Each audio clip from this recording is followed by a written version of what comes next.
সবাইকে আমন্ত্রণ Clemon beyond the গ্যালারিতে।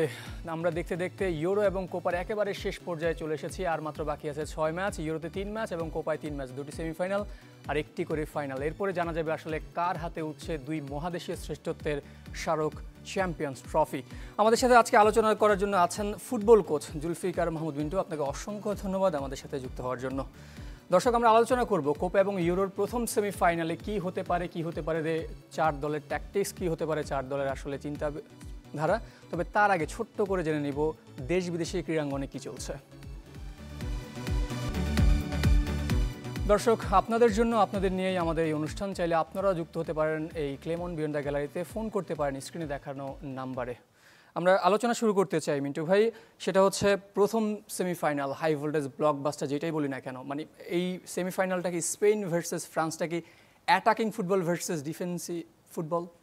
না, আসলে মানে ব্যাপারটাকে ওইভাবে দেখলে হবে না, কারণ আমরা মানে শো শুরুর আগেই কিন্তু আলোচনা করছিলাম যে দিদিয়ের দেশাম্প এবং ওনার ট্যাকটিক্স এবং গেম প্ল্যানগুলো নিয়ে, এবং আমরা 2018 বিশ্বকাপের কথাও আলোচনা করছিলাম। অ্যাকচুয়ালি এটা অ্যাবসোলুটলি কারেক্ট, উনি যে কথাটা অ্যাকচুয়ালি প্রেস কনফারেন্সে বলেছেন, এবং আমরা এখানে মিস্টার হোজে মরিনিও ওনার একটা সবসময় উনি এই কথাটা বলেন যে 3 পয়েন্টের কথাটা, আমার 3 পয়েন্ট দরকার আর তোমরা বলটা নিয়ে যাও।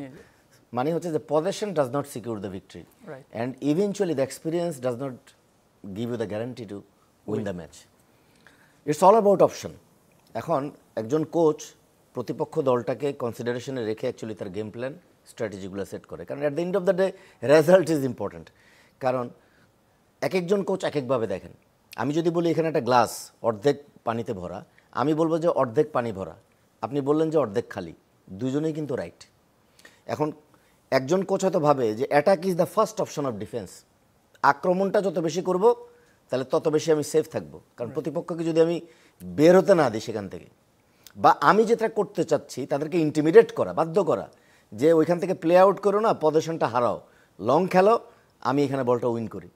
আবার কেউ হয়তো ভাবছে যে defence is the first option of attack, ডিফেন্সটা ঠিক রাখি এবং ব্রেক করি কাউন্টার অ্যাটাক। সো দেশাম্প উনি ওনার game plan definitely at the end of the day ওনাকেই কিন্তু অ্যাকচুয়ালি জবাবদিহি করতে হবে। So he knows better than any others, coach is the supreme power. এবং স্পেনের কথা যদি বলি, স্পেনের যে খেলা এবং তাদের যে মানে fluidity, to be honestly midfield excellent midfield, এবং they can rotate the position in any situation, মানে আন্ডার প্রেশার টাইট সিচুয়েশনে they can rotate the ball, not only rotate the ball, they also find the option also how to break the opposition defence line.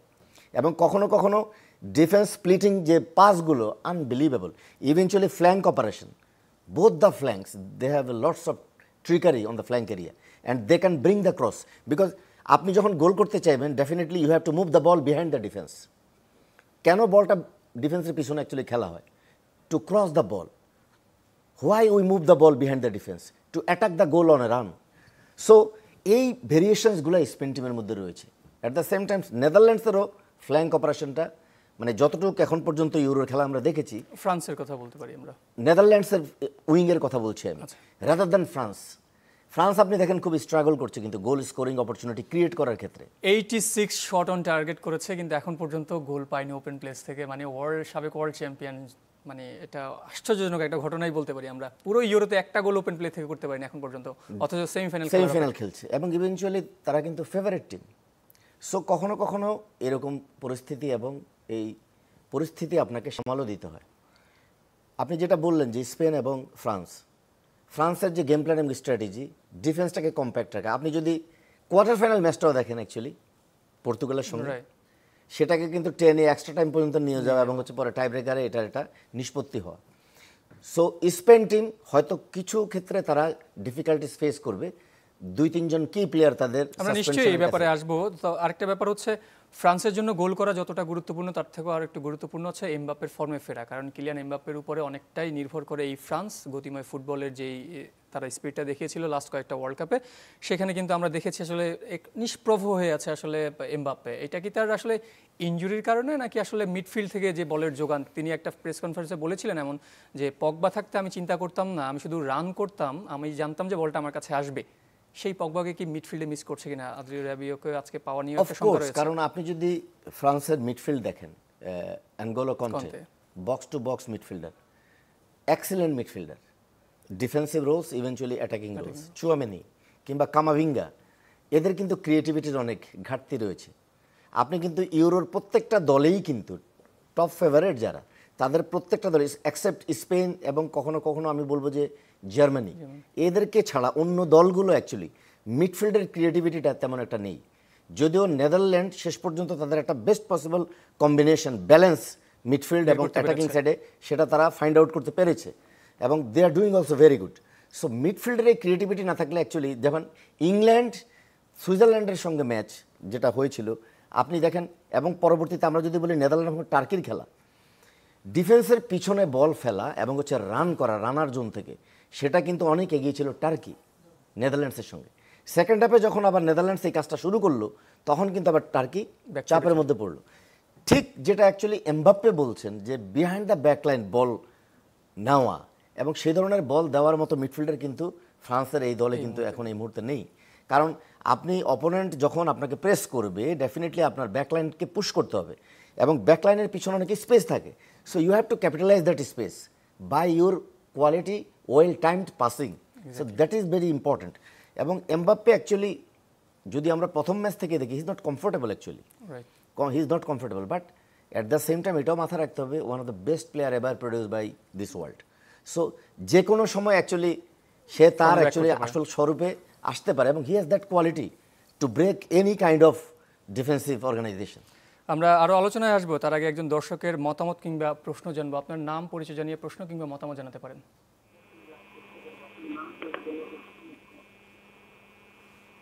Hello দর্শক, শুনতে পাচ্ছেন আমাদেরকে? জি জি, প্রশ্ন কিংবা মতামত জানাতে পারেন। আমার প্রশ্নটা ছিল হচ্ছে ফ্রান্স দলের যে স্ট্রাগল করা, এটার আসল কারণ কি? আমরা এই নিয়ে আলোচনা করছিলাম। আসলে ফ্রান্সের মতো এমন একটা দল এখন পর্যন্ত ওপেন প্লেস থেকে গোল করতে পারেনি। দর্শকরাও আসলে আশ্চর্যজনক হয়ে যাচ্ছেন যে এই ফ্রান্সের কি হলো যে এখন পর্যন্ত গোল করতে পারেনি। কিন্তু আলটিমেটলি আমরা যেটা আলোচনা করছিলাম, ফুটবল গোলের খেলা, কিন্তু কখনো কখনো গোল না করেও জেতা যায়, সেটা ফ্রান্স দেখিয়েছে।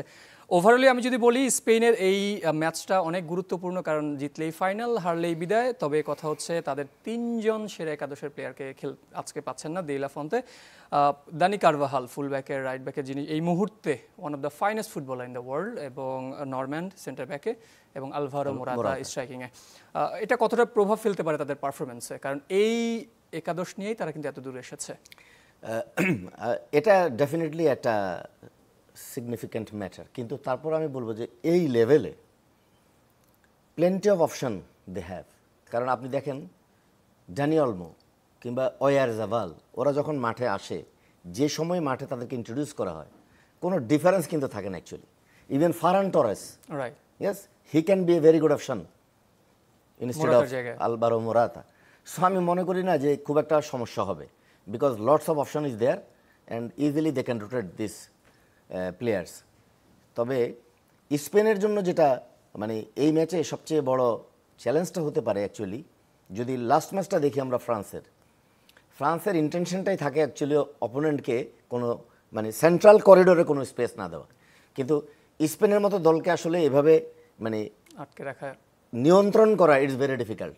যেটা বলছিলাম আমরা যে ফ্লুইডিটি, কারণ one touch to touch football, মানে অনেকে বলছিল অ্যাকচুয়ালি যে অনেকদিন পরে যে টিকিটাকা পাসিং বেস ফুটবল খেলাটা, সেটা আবার স্পেন টিমের মধ্যে দেখা যাচ্ছে।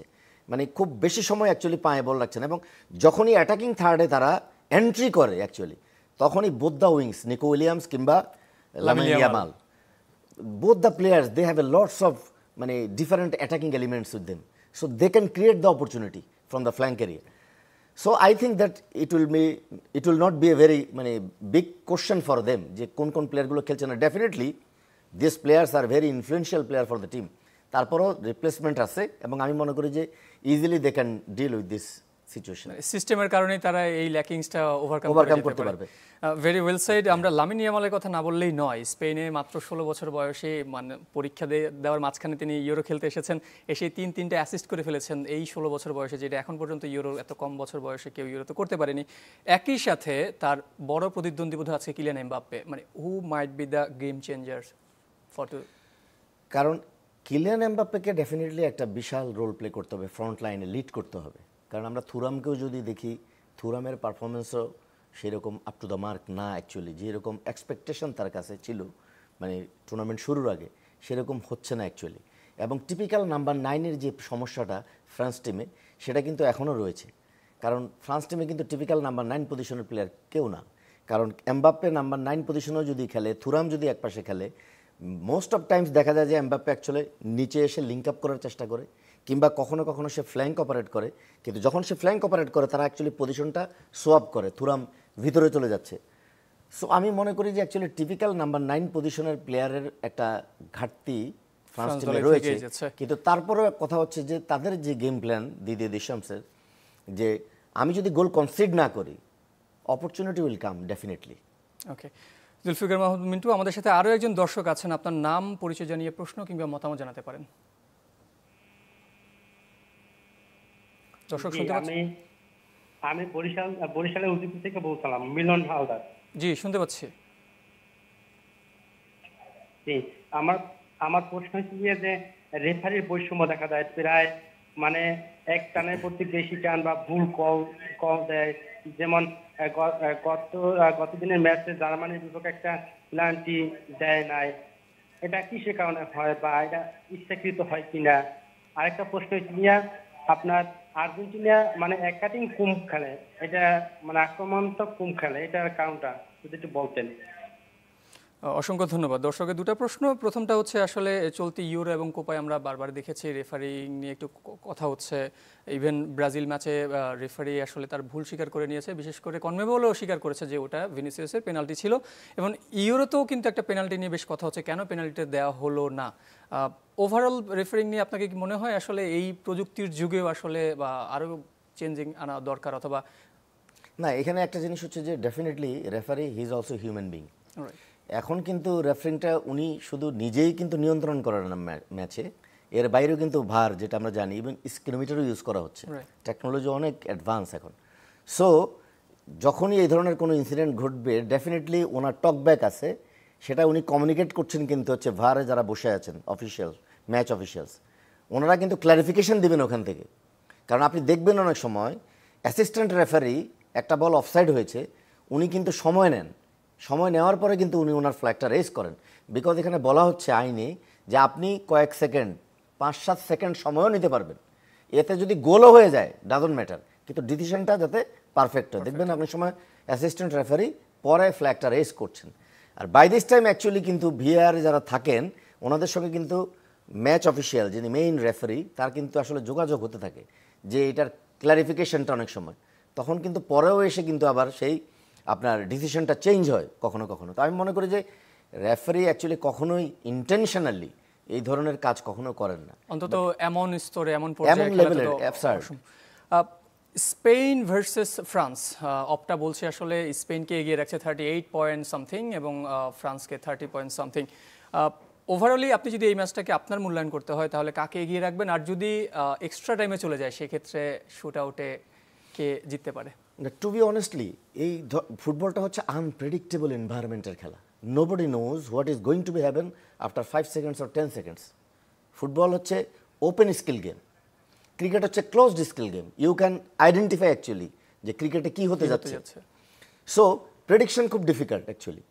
তারপরও ওভারঅল স্ট্যাটিস্টিক্স, প্লেয়িং স্টাইল এবং ইন্ডিভিজুয়াল প্লেয়ার্স কোয়ালিটি এবং অ্যাবিলিটি, সেগুলি কনসিডারেশনে রাখলে definitely Spain better side than to the. Zulfikar Mahmud Mintu, আপনাকে একটু আমি থামাবো। আমাদের সাথে আরও একজন দর্শক যুক্ত হয়েছেন। আপনার নাম কিংবা প্রশ্ন জানিয়ে মতামত জানাতে পারেন।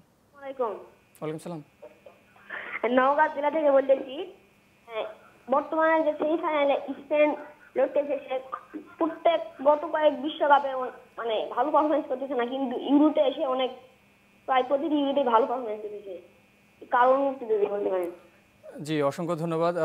আপনাকে থামানোর জন্য দুঃখিত, যেখানে ছিলাম আসলে তার প্রশ্নটা ছিল ইউরোতে হঠাৎ করে এসে স্পেন কেন ভালো গেছে, কারণ ওয়ার্ল্ড কাপ এত ভালো করেনি। নিশ্চয়ই আমরা এই প্রশ্নটার উত্তর জানবো, তবে তার আগে ছোট্ট করে নিব ছোট্ট একটা বিরতি। সবাই সাথে থাকুন ক্লেমন বিয়ন্ড দ্য গ্যালারি।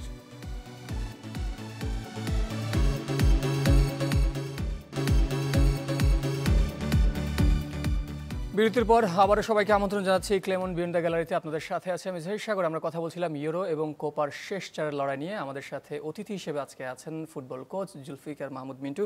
আপনাকে আরও একবার স্বাগত জানাচ্ছি আমাদের প্রোগ্রামে। আমরা আলোচনায় ছিলাম আসলে স্পেন ভার্সেস ফ্রান্সের প্রথম সেমিফাইনালকে ঘিরে। এই অংশে আমরা আলোচনা করতে চাই নান আদার দেন লিওনেল মেসি এবং তার দল আর্জেন্টিনা। কারণ আজকে নয়, আগামীকাল সকালে দারুণ একটা ম্যাচ রয়েছে এগেইনস্ট কানাডার বিপক্ষে। নামের ভারে বলেন, ঐতিহ্য বলেন, সব কিছুর বিচারে মনে হয় আমরা আর্জেন্টিনাকে সবাই এগিয়ে রাখবে, কিন্তু তারপরেও ফুটবল তো একটা অনিশ্চয়তার খেলা বটে। তারপরেও মানে এই ম্যাচটার যদি আমি আপনাকে কোনো প্রেডিকশন করতে চাই, কি বলবেন? না, ডেফিনেটলি আর্জেন্টিনা। এবং বাংলাদেশে কিন্তু প্রচুর আর্জেন্টাইন ফ্যান্স, ইভেনচুয়ালি ব্রাজিলেরও অনেক ফ্যান রয়েছে। এবং আর্জেন্টিনার ফ্যানদের জন্য হচ্ছে দুই ধরনের আনন্দ। একটা হচ্ছে নিজের দল সেমিফাইনাল খেলছে এবং আশা করছে যে ডেফিনেটলি চ্যাম্পিয়ন হবে। অপরদিকে হচ্ছে যে তাদের মানে চিরশত্রু প্রতিপক্ষ ব্রাজিল মানে সেমিফাইনাল থেকে মানে উঠতেই পারেনি। সো তাদের দুই ধরনের এক ফিলিংস এখানে অ্যাকচুয়ালি। তবে যদি আমরা খেলার দিকে চলে আসি, আর্জেন্টিনা টিমে lots of quality players, maybe আজকে হয়তো আনহেল ডি মারিয়া কিংবা হুলিয়ান আলভারেজ মানে যতটুকু শুনছি যে স্টার্ট করতে পারে লিওনেল মেসির সঙ্গে। কারণ হচ্ছে যে আর্জেন্টিনার যদি খেলা দেখি কখনো 4-4-2, কখনো 4-3-3, কারণ এত কোয়ালিটি প্লেয়ার। ফরমেশন চেঞ্জ করলে কোনো কিছু যায় আসে না। ম্যাটার, আসলে formation doesn't matter, players make the formation, right. So আমি মনে করি যে আর্জেন্টিনার আসলে কমফোর্টেবলি জেতা উচিত। তবে ফুটবল ডেফিনেটলি গেম প্ল্যান এবং স্ট্র্যাটেজি এবং পার্টিকুলার ম্যাচে একটা লক্ষ্য নিয়ে যদি আপনি থাকেন, তাহলে কিন্তু ডেফিনেটলি আপনি যদি চান যে কোনোভাবে গোল কনসিড করবো না, কারণ আমরা কিন্তু দেখছি এই ট্রেন্ড যে এক্সট্রা টাইম পর্যন্ত নিয়ে যাওয়া ইউরোতে দেখেছি, কিন্তু এখানে কোপাতে কিন্তু এক্সট্রা টাইম নেই। মানে রেগুলেশন টাইম 90 মিনিট শেষ করতে পারলে direct tie breaker.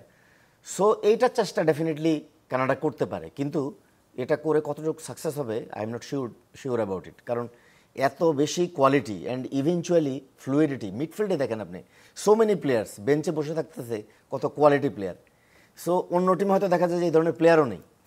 So Argentina definitely much more better side than to Canada. আর্জেন্টিনার কথা বলে লিওনেল মেসির কথা বলতেই হবে। একটা আসর চলে যাচ্ছে যেখানে লিওনেল মেসি এখন পর্যন্ত গোল পাননি, যদিও বা তার অভাব মানে পূরণ করে চলে যাচ্ছেন লতারো মার্টিনেজ। 4টি গোল করেছেন, আসরের সর্বোচ্চ গোল স্কোরার। লিওনেল মেসির ফর্মে ফেরা কতটা গুরুত্বপূর্ণ, বিশেষ করে সেমিফাইনাল যদি আমি এক পাশেও রেখে দিই, ধরেই নেই যে সেমিফাইনালটা আরামসে জিতে যাবে, কিন্তু ফাইনালের আগেও লিওনেল মেসির ফর্মে ফেরা তো একটা বড় একটা ব্যাপার। এখানে একটা জিনিস হচ্ছে যে মানে form is temporary, class is permanent. Class is permanent. Lionel Messi মাঠে থাকা মানে হচ্ছে একটা বাড়তি ইন্সপিরেশন ফর দ্য প্লেয়ার্স। কারণ উনি এমন প্লেয়ার অ্যাকচুয়ালি যে মাঠে তার প্রেজেন্সটাই হচ্ছে আর্জেন্টিনা এবং তার খেলোয়াড়দের জন্য আলাদা একটা মানে অনুপ্রেরণা। So form definitely form is a factor, কিন্তু কখনো কখনো এই ধরনের প্লেয়ার একটা দুটা মোমেন্টস ম্যাচে খেলাটাকে চেঞ্জ করে দিতে পারে।